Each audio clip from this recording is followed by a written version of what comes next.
All right, folks, let's get it. It's another edition of the show. Tim Lacombe hanging out with me. I'm Scott Gerard. Hope you are all well. And you know what? Yes, things have changed. Things have got turned upside down a little bit. But you know what? We are down here at Bar W Beef. We will talk more about that coming up here in a bit. But, Timmy, I'll let you introduce our next guest. Well, I'm excited about this one. Just a great friend through the years, and just happens to be the head coach of the number one ranked team in the college basketball world right now, Arizona Wildcats. We got Tommy Lloyd to talk to here, Scotty. Coach, how are you? I'm great, guys. Thanks, Timmy. Just know that I canceled an individual meeting with Koa Pete for this. So anything I can do to start pumping the Wildcats in Salt Lake City, I'm all for it. Hey, I love it. I will tell you this. I don't know how much individual work that dude needs, because to me, looks like you got yourself a really, really good young player. Nah, he's great. Been awesome. He's a great young man, and just awesome character, true winner. So it's been a lot of fun to coach him, for sure. Coach, what's the grind of a college basketball season, and you're hitting the old proverbial dog days of February, and you're undefeated, so all eyes are on your team. How hard is it to keep a team locked in when you're dealing with 18 to 20-year-olds and make sure they keep their eye on the prize through some of these rough weeks leading up into the conference and NCAA tournament? Well, yeah, I guess dog days. We could stereotype them as that, but we had a week off this week. We played last Saturday against Arizona State. We play tomorrow against Oklahoma State with a quick turnaround trip to Kansas right after that. So we're hitting a tough part of our schedule, but we're excited for it. I think it's exactly what we need. Perfection was never the desired outcome, and we want to be challenged. And we know we're going to be challenged, and we know we're probably going to take some punches. We might even get knocked down. But it's time to learn. Time to see where we're at, and obviously you're trying to build for a big March. Coach, how did you handle the off week? That's always kind of an interesting one when you got some momentum. We did have momentum from time to time at BYU until the Zags took it from us. But how did you handle the week? Well, the last 2 weeks is kind of how it broke. We were able to take 2 days off back to back. So we took Sunday and Monday off each of the last 2 weeks. We did that this week. And then we practiced. We went full bore Tuesday and Wednesday, and maybe kind of, worked on some things that we think we might need down the stretch of the season, just for some of our upcoming opponents, and trying to kind of add to our arsenal a little bit. And then yesterday we kind of did a quick hitting, light contact, but a lot of movement practice. And then today, I think we got practice here in about an hour and a half, and it'll be a game prep day. Prepping for an opponent tomorrow, and just trying to get sharp and get our rhythm, and then hopefully coming out and playing really well tomorrow. The coach in you, I'm sure, wants to have long, drawn-out practices and keep working these dudes. How do you juggle making sure bodies stay fresh, but also stay focused during this stretch? Yeah, well, college is about practice. That's one of the biggest differences between the college game and the pro game, just the amount of practices you have. And these are young players, and they're not finished products, so they need these reps. They need to learn. So we practice, but I would say this time of year, by the time you think about starting with film and a little warm up and some shooting and things like that, it's probably a 2-hour haul. It's probably what it takes. But these guys are young, they're in great shape, and and on top of that, they lift weights outside of practice and probably do an individual shooting workout every day. There's always that balance, of your output, but at the end of the day, a guy that's a legend that kind of spent a lot of time in your area. Used to wear number 12. Yeah. He said something to our team once. He and I have become really good friends over the years from my years in Spokane. He just used to always say, if you want something bad enough, there's always something left in the tank.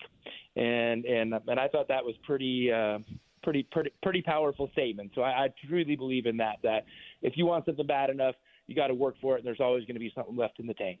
Man, what a great quote by, as you say, a legend in this area. How lucky we were for years to watch him dip into that tank and give us more. You're one of my favorite things about you is just kind of say what you're authentic. You're one of the few people I met in that business. Like to this day, like yesterday when I text you, you text me right back. You haven't gotten too big for your britches. but you always kind of say what's on your mind. I'm curious your take on the state of college basketball today. Oh, well, good. Well, first off, I traded the breeches when I left Spokane for shorts in Tucson. Okay, So, well, good golf shorts too. Here. Okay, no more breeches for you. 75 here today. So, right. but listen, the college basketball is going to be fine. It's a great game. It's a great product. We're just going through a lot of change, and it'll eventually, and the change is going to be good. It had to happen, and now we just you're going to have to navigate it a little bit, and it'll probably be some rough waters, and a lot of people will get emotional about it. But I know this, Timmy, and you know this. There's not one thing that feels different to me today, and when I'm with our team and coaching these guys. Right. It feels like it did 20 years ago, 15 years ago, 10 years ago. That part's still the same. So I think that the true essence of the game is good. It's just we got to figure out the stuff around it, and it's a little bit messy. And if anything in our society, once it starts getting in the hand of lawyers and rules and regulators, seems to kind of lose a little bit of the fun. But you got to kind of fight through that because this game's worth fighting for. What has life been like for you transitioning from the Pac-12 to the Big 12? Oh, it's been awesome. I mean, just the nightly challenges. I mean, like just the fan bases are awesome. The road games are awesome. I mean, every one of them is an event.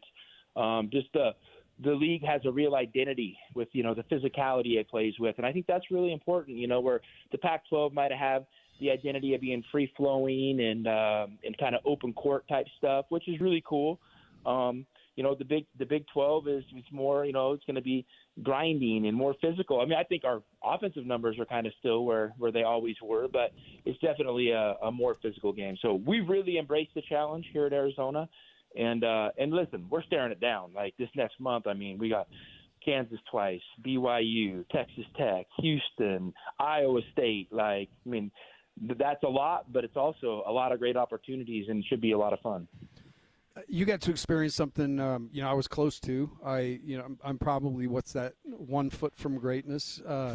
You slid over in that chair, as you were the first in command there with Mark for so many years. And the common respect we had for each other, I think, is one of the cooler stories that people don't know. But it was so rare to have the relationships we did while we're trying to kick each other's head in. But what was that move like, and what have you learned the most from sliding over that chair? I